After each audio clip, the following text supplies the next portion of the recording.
Bismillahirrahmanirrahim. Assalamualaikum warahmatullahi wabarakatuh. Perkenalkan, kami dari kelompok 17. Kami di sini ingin menjelaskan PowerPoint kami tentang hantaran listrik dalam kawat dalam lampu pijar. Sebelumnya, perkenalkan dari anggota kami, yaitu nomor 1 saya sendiri, Monafal Nadir dengan NIM D60021 0096. Yang nomor 2, Lilik Febrianto D60021 0099. Dan yang ketiga, Unggul Mardian Suhardi D60021 100. Dengan yang keempat, Irfan Dava Dwinanda dengan NIM D60021 103. 7.1 tujuan. Praktikum ini bertujuan agar tiap-tiap kelompok mampu 1. Memahami hukum Ohm. 2. Memperagakan rangkaian pengukuran arus dan tegangan pada lampu pijar. 3. Membandingkan dua bagian listrik. 4.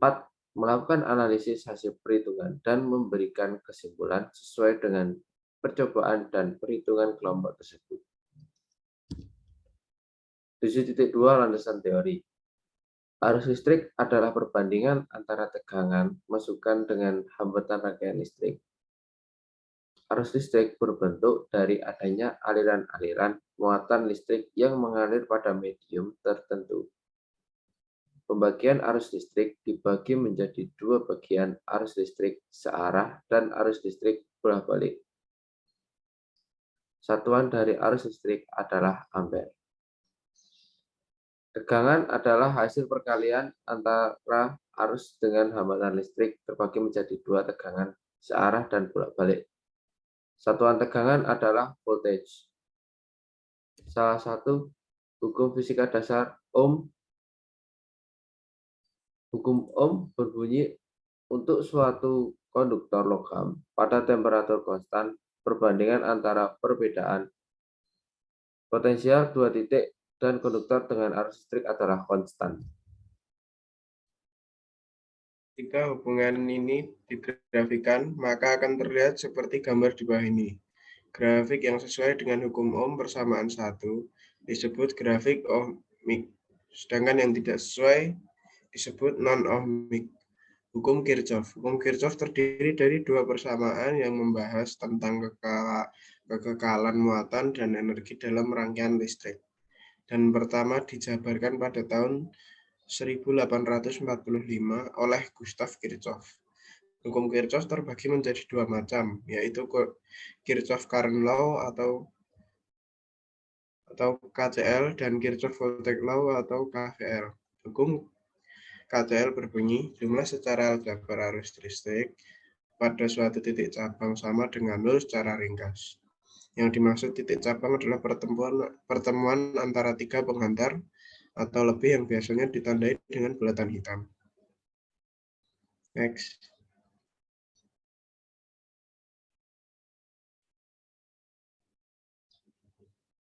Arus listrik yang masuk ditandai positif, yang meninggalkan ditandai dengan negatif. Kirchhoff-Voltage Law. Hukum Kirchhoff tentang tegangan didasarkan pada hukum kekekalan energi. Ketika muatan listrik dari potensial tinggi muatan, itu akan turun sebesar 1 delta V hukum tegangan. Kirchhoff berbunyi, jumlah secara aljabar tegangan listrik dalam suatu rangkaian tertutup adalah 0. Next. Yang dimaksud rangkaian tertutup adalah suatu rangkaian yang terdiri dari sumber tegangan dan beban yang dihubungkan dengan suatu penghantar, sehingga menghasilkan arus listrik. Tegangan arus listrik bisa bertanda positif atau negatif. Penerapan KVL menghasilkan persamaan V1 minus V2 plus V3 min 1R sama dengan 0. Konduktor adalah zat atau bahan yang bersifat menghantarkan energi, baik energi listrik maupun kalor di sisi lain isolator, yaitu zat atau bahan yang tidak dapat menghantarkan energi. Maka kecil hambatan jenis pada suatu konduktor, semakin baik materialnya. Maka besar nilai konduktornya, semakin performanya dalam menghantarkan panas. Slide selanjutnya dilanjutkan oleh Saudara Lili.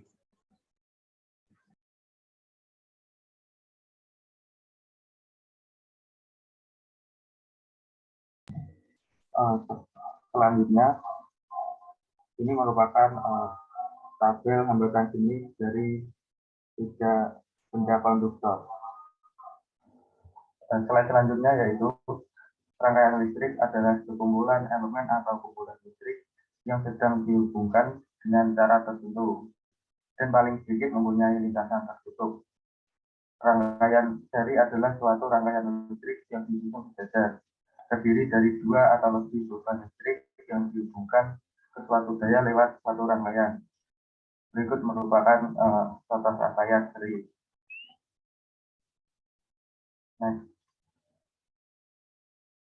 Yang selanjutnya yaitu rangkaian paralel. Adalah suatu rangkaian listrik yang disusun secara berderet. Rangkaian paralel merupakan salah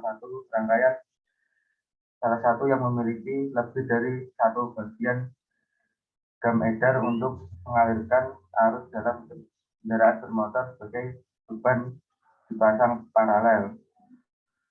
Berikut merupakan gambar rangkaian paralel. Yang selanjutnya, arus AC dan DC. Arus searah atau district current yang nilainya tidak berubah arah, pengaliran arus listriknya hanya positif saja. Arus searah didefinisikan sebagai arus listrik yang mempunyai nilai tetap atau konstan terhadap satuan waktu. Contoh fungsi rangkaian listrik paralel adalah instalasi lampu pijar pada rumah tangga. Keuntungannya merangkai lampu secara paralel adalah nyala lampu lebih terang karena hambatan total seluruh lampu menjadi kecil. Contoh fungsi rangkaian seri disusun melalui satu jalur listrik saja, adanya percakapan. Misal baterai terhubung ke lampu satu dan lampu dengan baterai di sisi berlawanan, lampu hias, lampu Natal.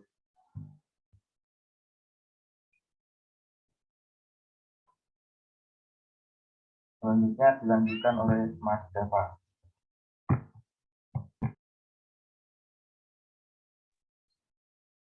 Hipotesis berdasarkan percobaan ini dihasilkan hipotesis sebagai berikut.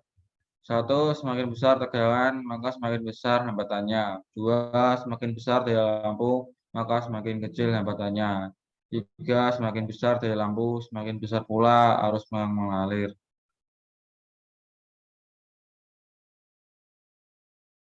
Analisa hasil dan pembahasan. Pada tujuan pertama memahami hukum Ohm. Hukum Ohm merupakan hukum yang menjelaskan bagaimana beda potensial atau tegangan dari sebuah sumber arus. Kuat arus listrik dan resistensi saling terikatnya rangkaian diturunkan. Arus dalam jangkauan akan turun.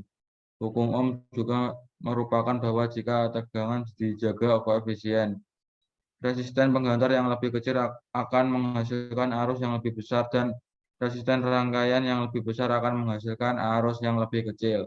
Pada tujuan kedua, memperagakan rangkaian pengukuran arus dan tegangan pada lampu pijar. Rangkaian listrik tersebut adalah rangkaian arus seri dan paralel. Rangkaian seri disebut juga rangkaian berderet. Bila 2 atau lebih resistor dihubungkan dari ujung ke ujung, dikatakan mereka dihubungkan secara seri. Rangkaian paralel juga disebut rangkaian berjejer. Pada rangkaian paralel, resistor harus dari sumber terbagi menjadi cabang-cabang yang terpisah. Pada tujuan ketiga, membandingkan dua bagian listrik. Pada percobaan hantaran listrik dalam kawat atau lampu pijar dengan memilih lampu 75 watt, maka dapat memilih rangkaian dengan nilai kesalahan paling kecil dari perhitungan antara bagian pertama dengan bagian kedua diperoleh bagian pertama yaitu 0,158, bagian kedua diperoleh 0,156.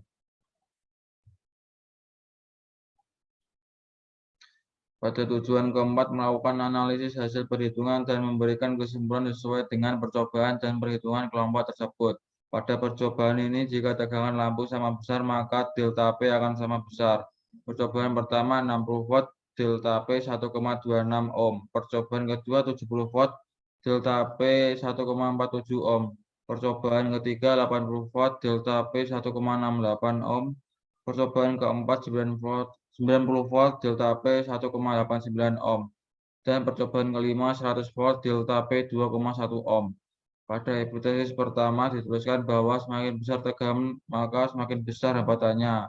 Pada percobaan pertama, lampu 1 memiliki tegangan 60 watt dengan hambatan 472,44 ohm.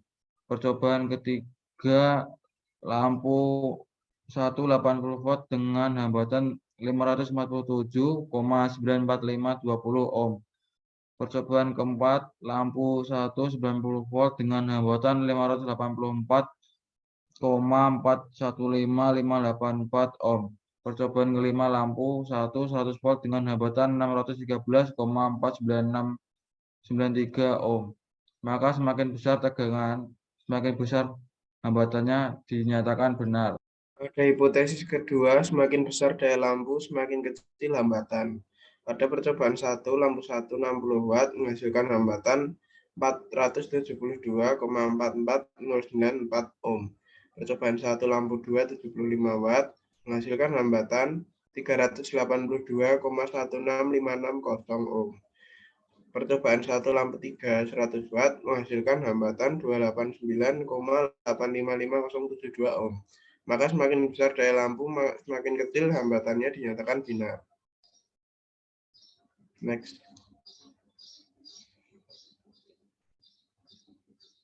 Pada hipotesis ketiga, semakin besar daya lampu, maka arus yang mengalir semakin besar. Pada percobaan 2 dengan lampu 60 watt, kuat arusnya 0,136 ampere.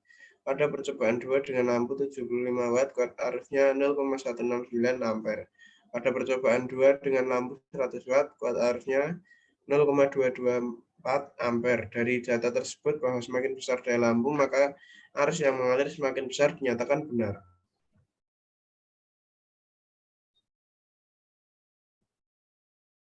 Sekian presentasi dari kami, kelompok 17. Apabila ada kesalahan, kami minta maaf. Apabila kelebihan, itu hanya milik Allah semata. Wassalamualaikum warahmatullahi wabarakatuh.